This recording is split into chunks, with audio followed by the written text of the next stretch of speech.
ولم یوجد مانع، کہ جس بھی کام کو رسول اللہ صلی اللہ علیہ وسلم نے نہیں کیا، ان جملوں پر ذرا غور کیجئے گا، اگر آپ ان جملوں کو یاد کر لیں گے تو کوئی بھی بدعتی آپ کو ہرا نہیں سکے گا، کوئی بھی بدعتی آپ کو پچھاڑ نہیں سکے گا۔ جس بھی کام کا رسول اللہ صلی اللہ علیہ وسلم نے حکم نہیں دیا یا خود نہیں کیا، یا رسول اللہ صلی اللہ علیہ وسلم کے صحابہ نے آپ کے سامنے ان کاموں کو نہیں کیا، جبکہ ان کاموں کو یا اس کام کو کرنے کی ضرورت بھی تھی اور رکاوٹ بھی نہیں تھی، ضرورت تھی رکاوٹ نہیں تھی، پھر بھی نہیں کیا، تو اس کام کو اگر بعد میں کیا جائے تو وہ بدعت ہوگی۔ اور اس کی مثال ہے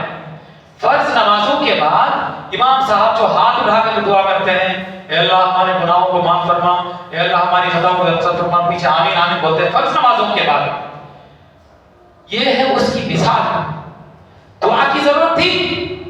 ہر زمانے میں ضرورت تھی۔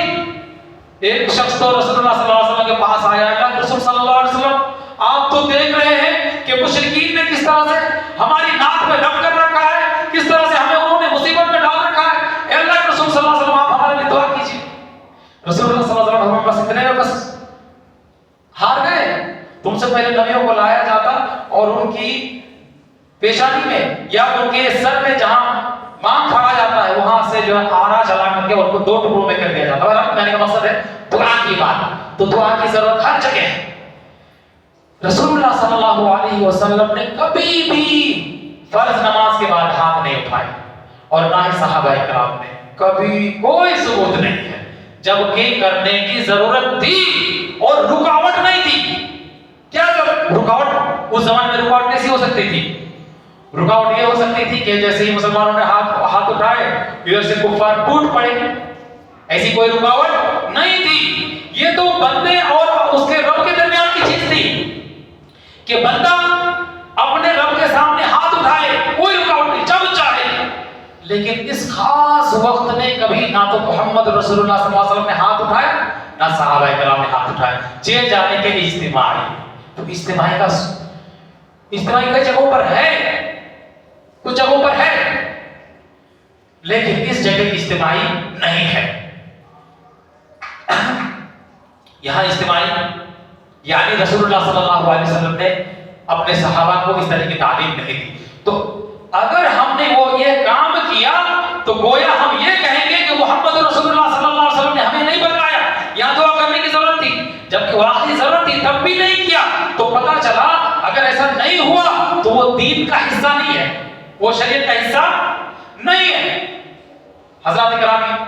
اگر ہم اسی میں یہیں پہ ایک بات جوڑ دیتے ہیں، وہ یہ کہ ہمارے کئی بھائی جو ہے وہ ہر فرض نماز کے بعد دعا کرتے ہیں، ہاتھ دعا کرنا چاہیے لیکن ہاتھ اٹھانے کا ثبوت نہیں ہے، تو اس چیز کا علم ہونا ضروری ہے۔ اب اس چکر میں کیا ہوتا ہے، سنت چھوٹ جاتی ہے۔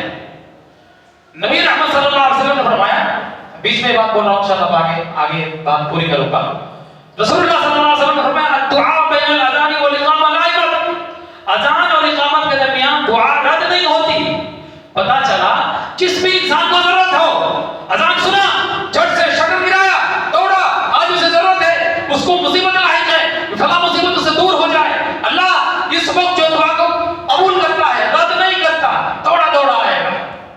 وقت ہے۔ رسول اللہ صلی اللہ علیہ وسلم نے بتا دیا۔ اسی طرح سے سجدے میں اقرب ما یکون العبد من ربہ وهو ساجد، بندہ اپنے رب کے سب سے زیادہ قریب اس وقت ہوتا ہے جب وہ سجدے کی حالت میں ہوتا ہے، فاکثروا فیہ من الدعاء، اس وقت جو ہے زیادہ سے زیادہ دعا کرو۔ اسی طرح سے ثم لیختم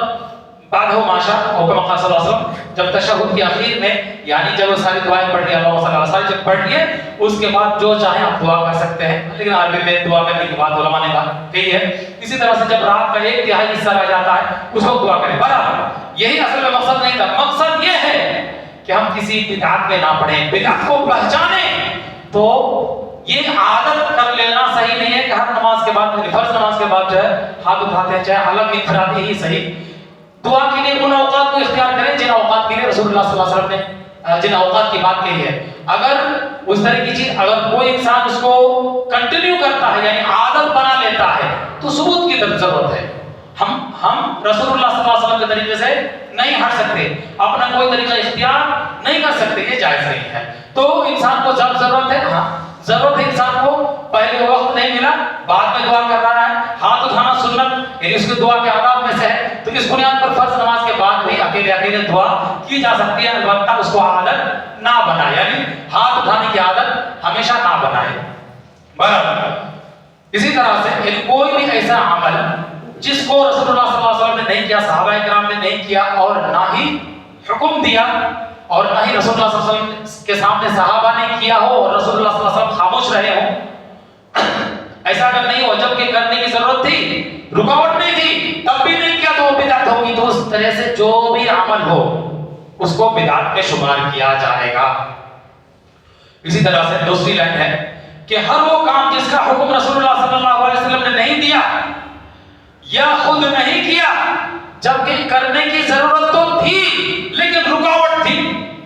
رکاوٹ کی وجہ سے نہیں کیا، تو اس کام کو اگر بعد میں کیا جائے تو بدعت نہیں ہوگی۔ اور اس کی مثال ہے کہ فرمایا رسول اللہ صلی اللہ علیہ وسلم نے ارشاد فرمایا، یا عائشہ، اے عائشہ، لولا ان قومك حدیث عہد بکفر لہدمت الکعبۃ ولجعلتها علی اساس ابراہیم۔ اے عائشہ، اگر ایسا نہ ہوتا کہ تمہاری قوم کے لوگ ابھی کفر چھوڑ کر کے اسلام میں داخل ہوئے ہیں، فتح مکے پر کتنی تعداد میں لوگ داخل ہوئے تھے، تو ابھی اگر یہ لوگ اگر نئے مسلمان ہوئے نہ ہوتے تو میں خانہ کعبہ کو توڑ ڈالتا اور خانہ کعبہ کو انہی بنیادوں پر بناتا جن بنیادوں پر حضرت ابراہیم علیہ السلام نے بنایا تھا۔ تو رکاوٹ تھی، کہتے دیکھو کیا نبی ہے، یہ نبی ہے، تو لوگ جو دین سے بھٹک جاتے، خانہ کعبہ کو توڑا اس نے، لوگ دین سے بھاگتے، اس ڈر سے رسول اللہ صلی اللہ علیہ وسلم نے اس کام کو نہیں کیا، لیکن اس کام کو کیا تھا عبداللہ بن زبیر نے بعد میں، لیکن حجاج بن یوسف نے ان کا بہت برا حال کیا تھا، یہ تاریخ کے اندر بات موجود ہے۔ بہرحال ایک تیسری لائن ہے کہ جس کام کو رسول اللہ صلی اللہ علیہ وسلم نے نہیں کیا اور کرنے کی ضرورت نہیں تھی، بدل گیا بھی، کرنے کی ضرورت نہیں تھی اور رکاوٹ بھی نہیں تھی، ضرورت بھی نہیں، رکاوٹ بھی نہیں، لیکن نہیں کیا، اس کام کو اگر بعد میں کیا جائے تو بدعت نہیں ہوگی۔ پہلی لائن کے بارے میں ہم نے کہا کہ وہ بدعت، ضرورت تھی پھر بھی نہیں کیا، رکاوٹ نہیں تھی، ضرورت بھی تھی پھر بھی نہیں کیا۔ تو مثال ہم نے دی کہ فرض نمازوں کے بعد اجتماعی دعا یہ بدعت ہے، اور دوسری لائن ہم نے کہی کہ اگر ضرورت تھی لیکن رکاوٹ تھی تو رکاوٹ کی بنیاد پر نہیں کیا تھا، اس کام کو بعد میں کرنا بدعت نہیں ہے۔ اسی طرح سے جس کام کی کرنے کی ضرورت نہیں تھی اور رکاوٹ بھی نہیں تھی، اسی میں سے ہے یہ قرآن کریم کے اوپر جو زبر زیر پیش لگے ہوئے ہیں، اگر یہ نہیں لگیں گے تو عرب لوگ بھی نہیں پڑھ پائیں گے۔ میں نے عربوں کو دیکھا، کتنوں کو میں نے دیکھا کہ وہ قرآن پڑھنے میں غلطی کرتے ہیں، تو یہ زبر زیر پیش اس بنیاد پر لگائے گئے ہیں کیونکہ قرآن کریم کو اسی طرح سے پڑھنا فرض ہے جس طرح سے قرآن نازل ہوا ہے، نہ اس میں زبر میں غلطی کی جا سکتی ہے نہ زیر میں، اس بنیاد پر قرآن کریم میں جو زبر زیر پیش لگائے گئے ہیں یہ بدعت نہیں ہے۔ اگر یہ 3 لائن آپ یاد کر لیتے ہیں تو کوئی آدمی آپ کو پہچان نہیں سکتا۔ تو جو آدمی یہ صلاۃ الرغائب کے تعلق سے بات کرتا ہے کہ اچھی چیز ہے، تو گویا اس نے محمد رسول اللہ صلی اللہ علیہ وسلم پر خیانت کا دعویٰ کیا۔ حضرت امام مالک رحمہ اللہ فرماتے ہیں،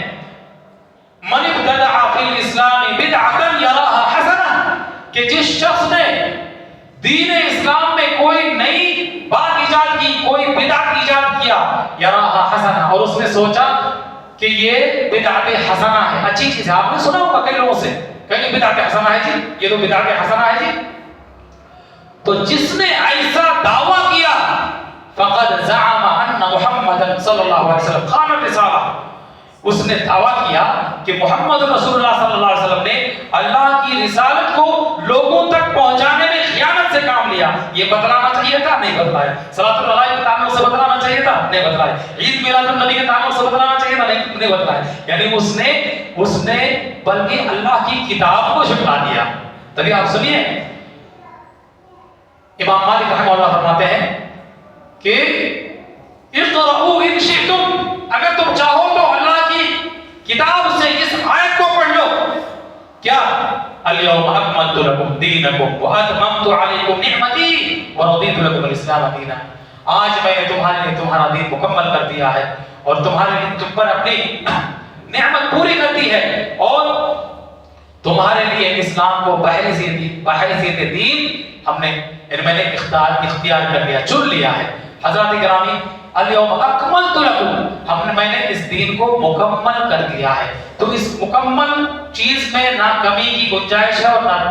زیادتی کی گنجائش ہے. تو دین مکمل ہے، اس دین میں کمی بیشی کے لیے کوئی گنجائش نہیں ہے. تو بدعات اور خرافات اور یہ نئی چیزیں، ایجاد کردہ چیزیں، ان کا کوئی اسلام سے ان کا کوئی تعلق نہیں، ان کی کوئی گنجائش نہیں ہے. رسول اللہ صلی اللہ علیہ وسلم نے فرمایا من احدث فی امرنا ھذا ما لیس منہ فہو رد،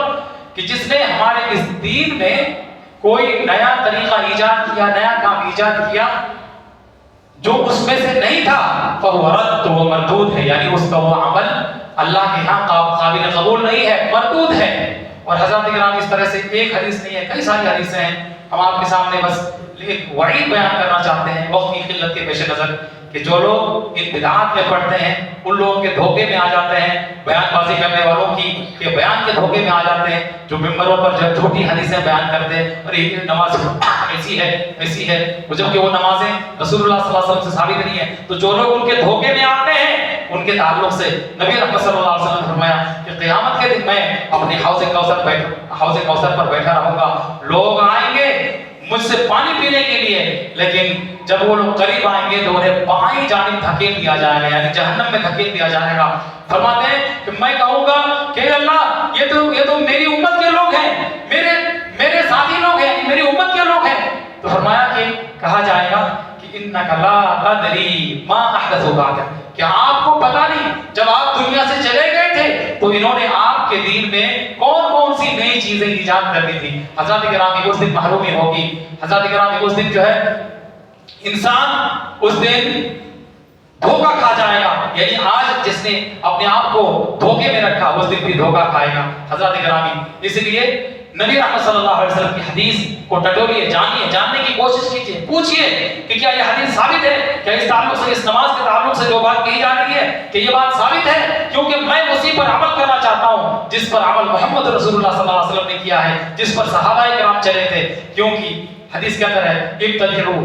حضرت عبداللہ بن مسعود فرماتے ہیں ابتدعوا ولا تبتدعوا، فرمایا کہ اتباع کرو، بدعت سے بچو، فقط کفیتم، یعنی تمہیں بدعت کرنے کی ضرورت نہیں ہے. علیکم بہذا الامر العتیق، تم اس پرانی چیز کو، یعنی جو رسول اللہ صلی اللہ علیہ وسلم سے ثابت ہے اسی کو تم اختیار کرو. اللہ تعالی ہم سب کو بدعات اور خرافات سے بچائے. اللہ تعالی ہم سب کو اپنی سنت پر عمل کرنے کی توفیق عطا فرمائے. اللہ تعالی ہم سب کو اپنے نبی صلی اللہ علیہ وسلم کی سنت پر عمل کرنے کی توفیق عطا فرمائے. اللہ تعالی ہمیں ہماری عبادات کو اپنی ذات کے لیے خالص کرے اور جس میں محمد رسول اللہ صلی اللہ علیہ وسلم کا طریقہ ہمیں اختیار کرنے کی توفیق عطا فرمائے. بارک اللہ لنا ولکم فی القرآن العظیم ونفعنی وإياكم بما فيه من الآيات والذكر الحكيم. أقول ما تسمعون وأستغفر الله لي ولكم ولسائر المسلمين فاستغفروه من كل ذنب وخطيئة إنه هو الغفور الرحيم.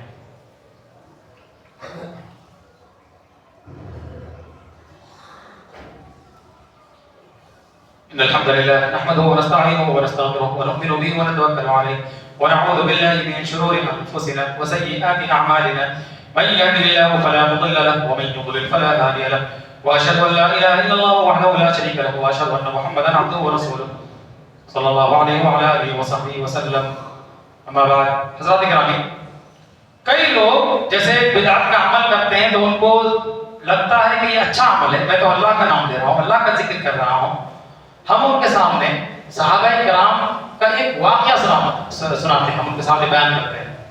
حضرت ابو موسیٰ الاشعری رضی اللہ عنہ مسجد میں داخل ہوتے ہیں